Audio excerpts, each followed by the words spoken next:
Hello, today we're unboxing a Suresult D3ultra handheld ultrasound. So, we have a fancy aluminum box with locks, that's nice. Okay, let's see what we have here. Okay, we have an envelope, and we have a card inside, a thank you, and some financial incentive to share on social media. And what do we have here? We have a quick start guide on how to get set up and use your unit. We have a wireless charging pad. We have the keys to the case. We have our Suresult D3ultra firmly packaged. Yeah, that's not going to move around once you have that securely in there. That's good.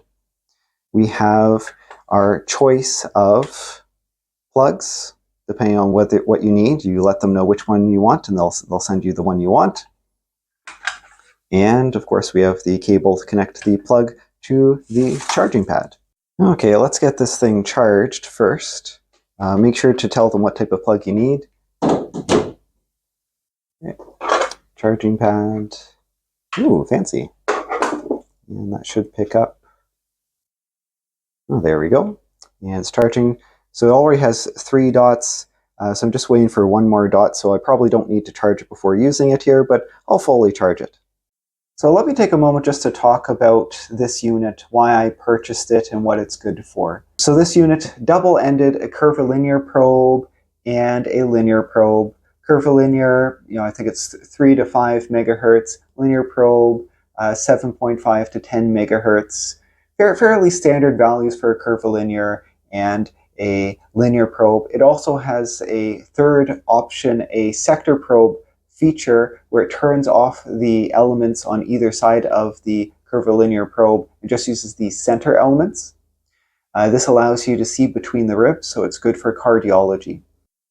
Now, I already had a unit that I was using for musculoskeletal ultrasound, which I still use sometimes, and I wanted a unit that would expand what I'm capable of. The other unit I have is useless at depths much more than 4 centimeters.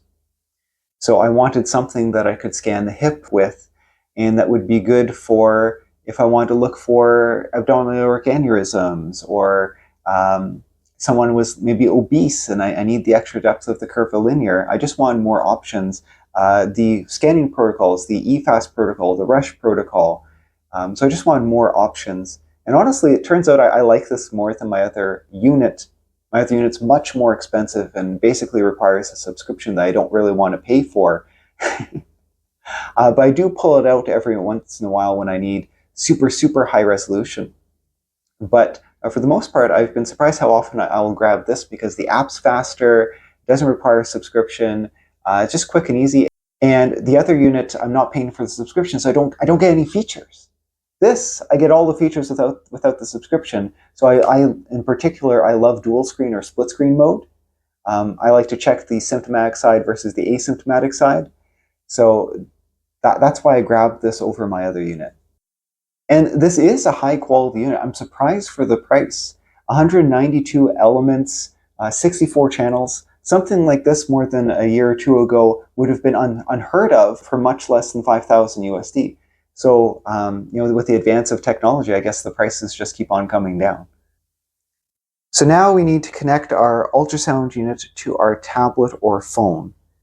So to begin the process, I'm going to go to the Google Play Store, and I'm going to search, and I'm going to search for wireless USG.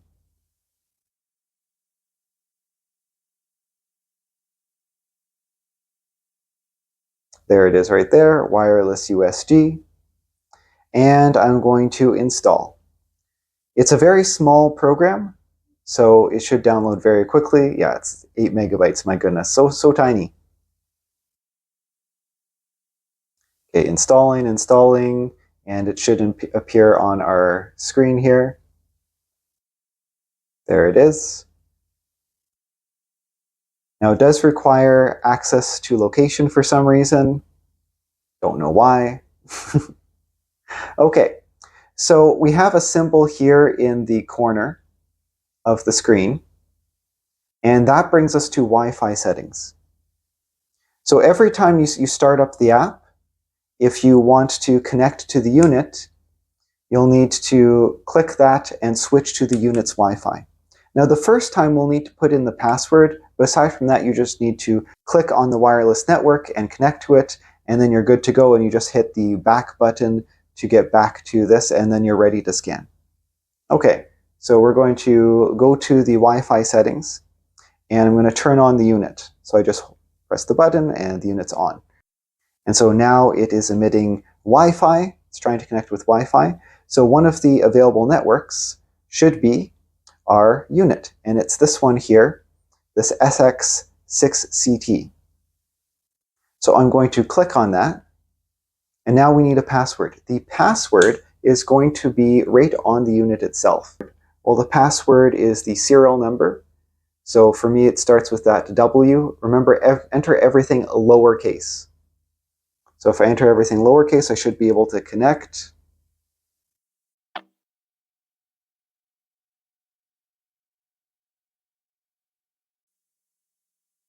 And you get this warning because, of course, the wireless ultrasound doesn't have internet.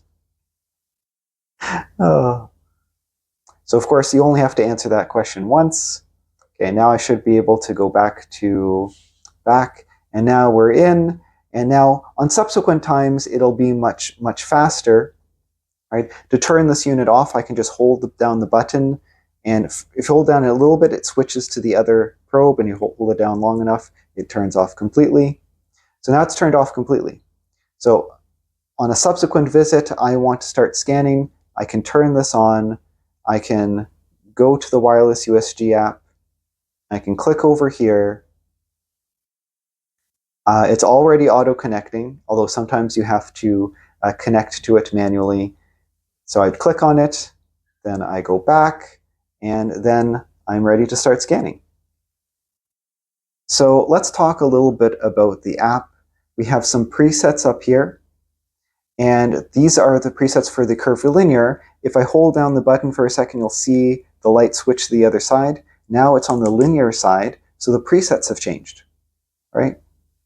Now for me, I'm a musculoskeletal sonographer, so I just stick to the MSK. Let's try to go through basically every feature here.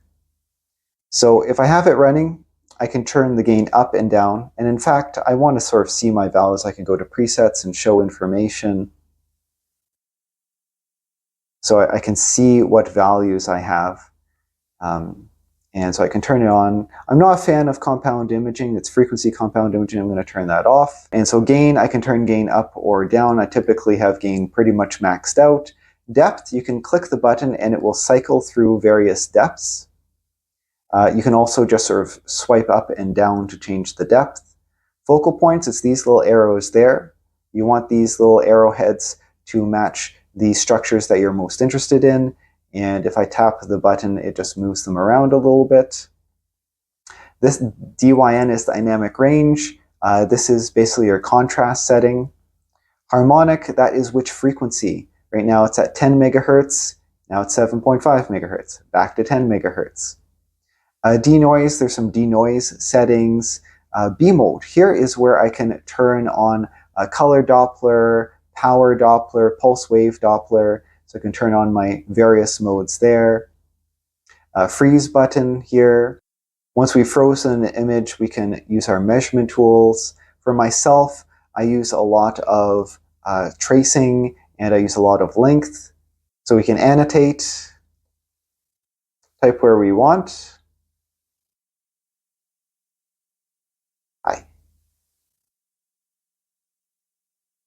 There. And we can have our annotation. We can clear our annotations. We can save the image. We can save our Cineclip, depending on how many frames we've saved so far. We have our patient information. And over here we have our TGC that you can only access if the unit is running. Similarly, like some of the features you can only change as the unit is running, including split screen. Split screen, which is just really great if you want to compare a symptomatic side to asymptomatic side. So let's take an image or two just so you can see some examples. So let's look for the common extensor tendon. Oh.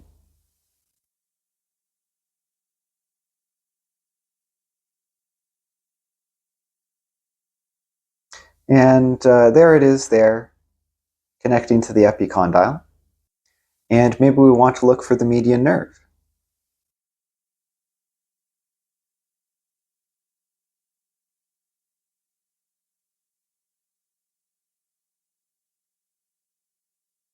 And there's my median nerve.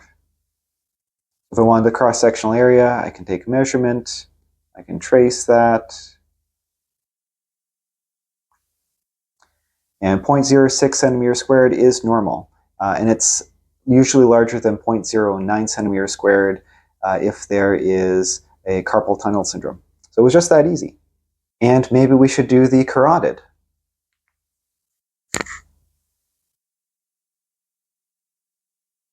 There we are. Let's keep that centered. Nice. Maybe the thyroid.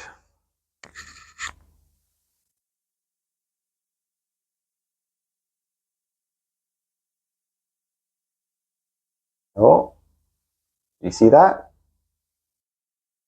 I have a tiny nodule.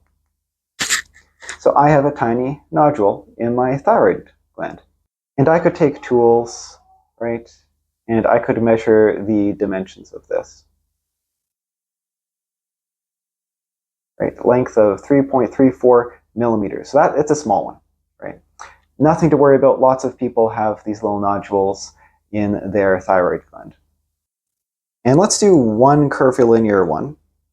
So I hold the button, it switches to curvilinear one. Let's do abdomen. Let's do Morison's pouch now. I can take this, looking at kidney and liver, the space between, and looking for free fluid, let's say after an accident, and everything looks fine. To turn it off, all I do is hold down the button and it'll turn itself off. And that's it. Done using it. Now, you're going to want to protect your investment. So I advise, when you're putting gel on, try not to scratch up these surfaces and don't let this thing get banged up, particularly these surfaces. The other thing I'll say is you don't want to use high alcohol content cleaning wipes on these units because that will also degrade these materials. I have some sonography safe disinfectant wipes with low alcohol content to make sure that I don't degrade my investment. Now, if you want more sample scans, I have an hour-long video where I compare the D3ultra against a more expensive unit, and you can search for that. Right now, the D3ultra is on sale for $2,800 from Suresult's website. If you use my coupon code POCUS11, you get 11% off. I hope you found this video useful. Cheers.